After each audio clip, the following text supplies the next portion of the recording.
Під шаром попелу археологи знаходять людські кістки, і їх багато. Частину поховали в поспіху, без жодного обряду, просто в ямах у землі. Це не давнє кладовище. Це слід однієї єдиної ночі.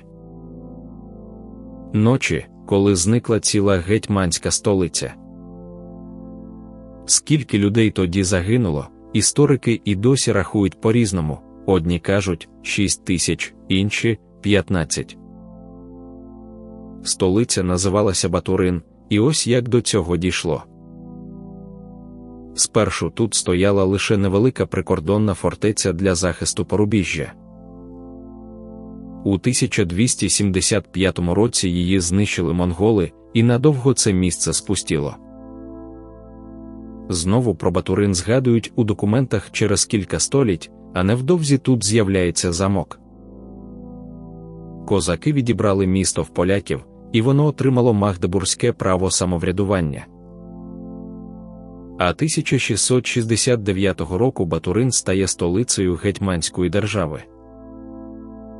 Тут по черзі гетьманували троє, і останнім із них, від 1687 року, був Іван Мазепа. За майже 2 десятиліття його влади місто виросло в культурний і мистецький центр, а не лишалося просто фортецею. З'явився семибанний Троїцький собор і муровані двори гетьманської старшини. До Мазепи в цих стінах уже гетьманували двоє його попередників, влада тут була справою звичною. Але за кілька років до трагедії гетьман почав таємне листування з польським і зі шведським королями. Тривала Велика Північна війна Швеції проти Росії за панування на Балтиці. І восени 1708 року Мазепа відкрито перейшов на бік шведського короля Карла XII. Разом із гетьманом на бік шведів мала перейти і столиця, з усім її арсеналом і артилерією. Цар Петро І не став чекати, наказ знищити гетьманську столицю пішов негайно. Виконати його доручили фельдмаршалу Олександру Меншикову. 1 листопада до Батурина підступило близько 10 тисяч російських вояків. Обороняли місто приблизно 7 тисяч козаків під керівництвом полковника Дмитра Чечеля. Разом із ним обороною керував найманий офіцер Фрідріх Канігсек. Стіни, вали і гармати готові були витримати облогу, та все вирішилося зовсім інакше. Перелом стався не в бою просто неба, а через зраду в самих мурах. Канадська енциклопедія називає ім'я викривача полковник Прилуцького полку Іван Нис. Саме він, за цим джерелом, показав нападникам таємний хід у фортечних мурах. Про сам факт таємного ходу незалежно згадує і Український інститут національної пам'яті, хоча імені не називає. 2 листопада за старим стилем фортеці і місто вже були в руках нападників.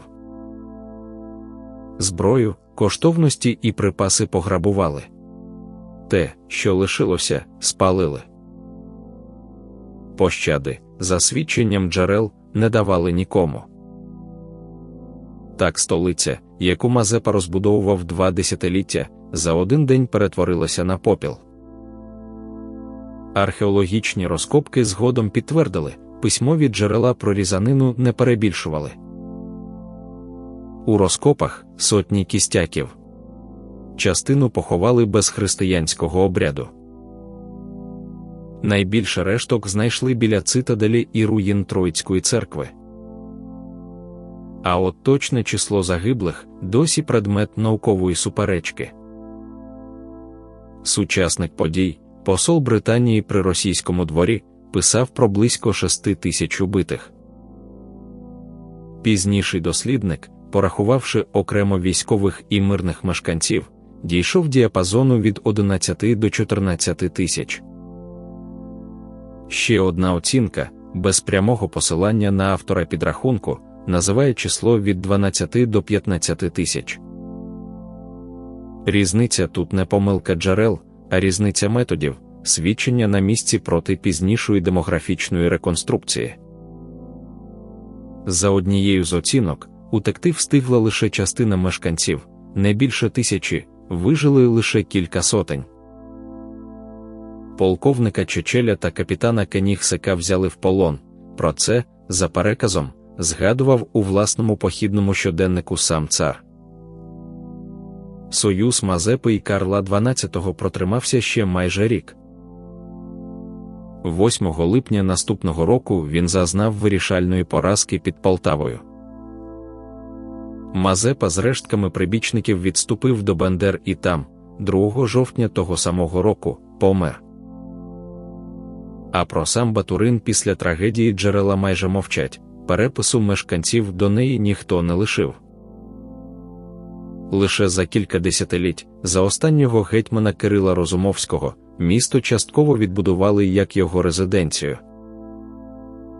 Та невдовзі, 1764 року, гетьманську державу скасували остаточно.